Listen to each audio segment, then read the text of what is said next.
Hi guys, this is Snap, and today we're going to be starting a new video series on Path of Exile group play. I'm going to be going over everything from start to finish, including group composition, leveling, atlas progression, how loot works in a party, and why to even play in a group in the first place. Hopefully, by the end of everything, you too will be equipped with the knowledge to make 20 mirrors in just 1 week. So let's start right at the very beginning. Why do we even play in a group in the first place? And to do that, we have to address a topic called player quant or party quant. It's a little bit complicated, but I'm going to try and make it as simple as I can for you. So the way item drops work in PoE is that a monster has a set % chance to drop an item or a divination card or any item from the map. We can increase this chance to drop an item from a few different places. The first and most obvious one is from increased item quantity on your gear, including popular items like Venter's Gamble, Bisco's Collar, and Windripper. The second place you can increase your item drops is from the party bonus. You see, each person after the first in your party adds a quantity bonus to the party that then gets multiplied across the player quant for the person who's getting the killing blow. The third area in which we can increase our item drops comes from the quantity on the map itself. So we have 3 different sources of increased item quantity, and they interact in a very specific way. First, you take the increased item quantity off of the player who's landed the killing blow. You then adjust it for diminishing returns, which is an unspecified penalty only known to GGG. You then add this number to the quantity on the map, and finally, this number gets multiplied across the party quantity bonus. The multiplication here is crucial because all other sources of quantity are additive, whereas the party bonus is multiplicative. So the more party quantity bonus you can get here on the left equals a bigger total number of items dropping over here after it gets multiplied by the quantity bonus. This can lead to a pretty silly number of items being generated, as seen here by my friend Empyrean Gaming's clip from Betrayal League. What the fuck? Can't move from the loot in Saints Treasure.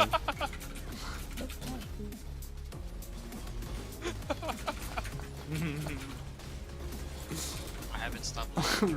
The bottom line is that the more quantity you can get on the person landing the killing blow, the more you can take advantage of the party multiplier. Second reason being, you can split the cost of buying map rolling currency such as sextants, chisels, alks, and prophecies between 6 players instead of having to buy them all yourself. So the primary goal of the composition is to funnel as much item quantity onto one player as we can, while filling the party with other players that won't be slowing us down. And this leads us to our next topic, which is party composition. The optimal group composition for PoE currency grinding looks something like this.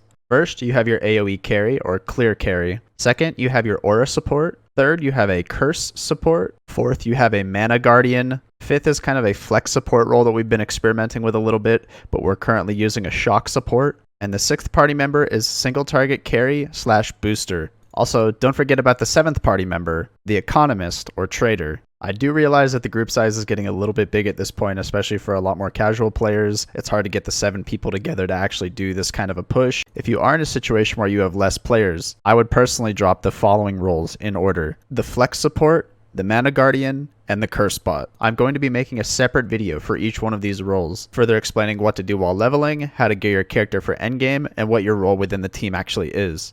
But for now, I'm going to be giving a brief summary on what all of these actually do and why they are in the composition in the first place. First up is the AoE carry. This role can be played by a number of builds. However, it's most dominated by Tornado Shot. However, it definitely can be played as Kinetic Blast or even EK Nova. This role's main goal is to stack as much item quantity gear as possible so that they can take advantage of the party bonus as discussed earlier.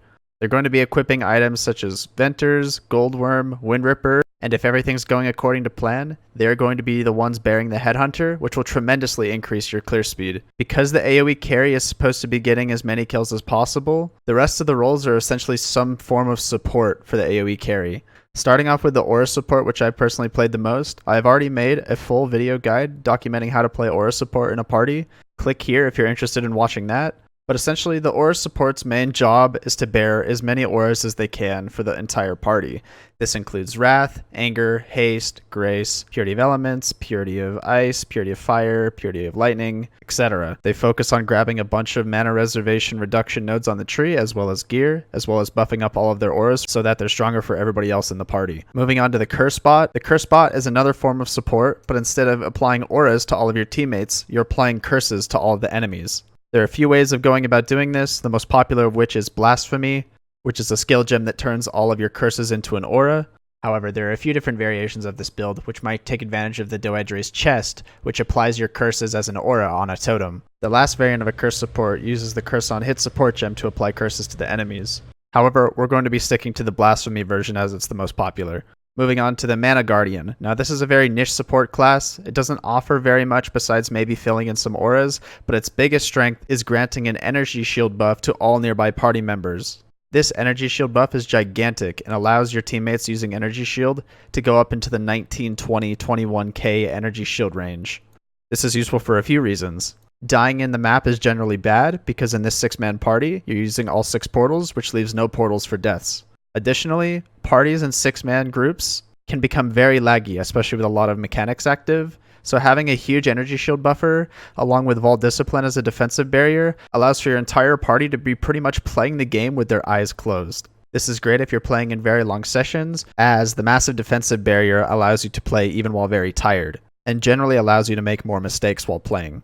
Moving on to the last support slot, which is the Flex support. This role is a bit of a filler role, however our group has personally landed on the Shock Spider support. There are a couple alternatives such as an Avian support, utilizing the aspect of the Avian buff, however the Shock support is usually the most common here. Since most of the useful buffs and debuffs are already being carried by the previous 3 supports, including the Aura support, Curse support, and Mana Guardian, the last support is essentially taking all of the other useful buffs and debuffs that we have available to us. This includes reaching the Shock cap from Elementalist, as well as carrying useful items like Belt of the Deceiver, as well as the Spider Aura set, which grants us less damage taken as well as increased damage dealt to nearby monsters. Not to mention a redundant slow that's usually irrelevant because of the Temp Chain slow cap, but it's something nice to have nevertheless.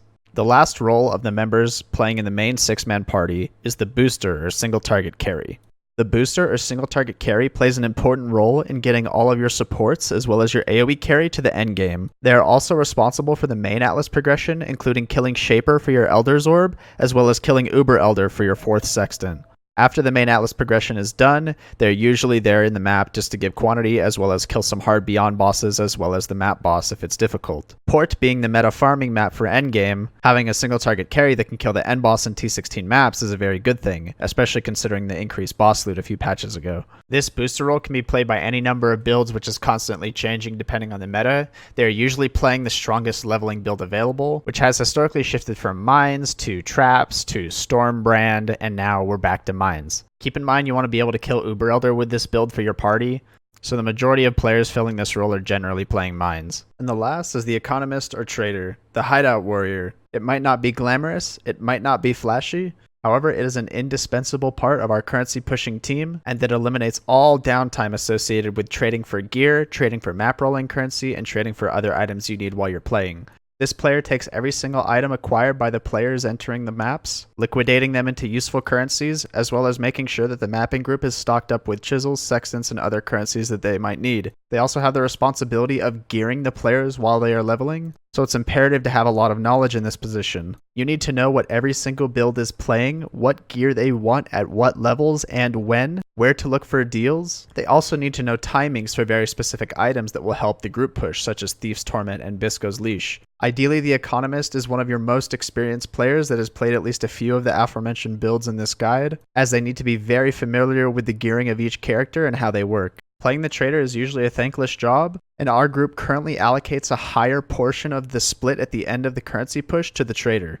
How your group decides to split the loot at the end is entirely your prerogative. However, just make sure that there are very clear ground rules and everything is laid out beforehand to avoid any confusion in the future. So now we've got a pretty basic understanding of what our group dynamic is going to look at in terms of roles. We can begin to discuss how each piece of the puzzle fits together in the grand scheme of things. And that's about it for this introductory video. The rest of the videos in this series will be breaking down each and every role in detail, as well as going over leveling and endgame builds. On top of that, I'll be adding in a few videos discussing some things like Atlas strategy, as well as playing Economist for a large group. I hope you guys will stick with me as we learn more about this great game, Path of Exile, and how you can finally have fun playing in a group with your friends, in a game that's usually played solo. Anyways, that's it for now. My name is Snap, and thanks for watching.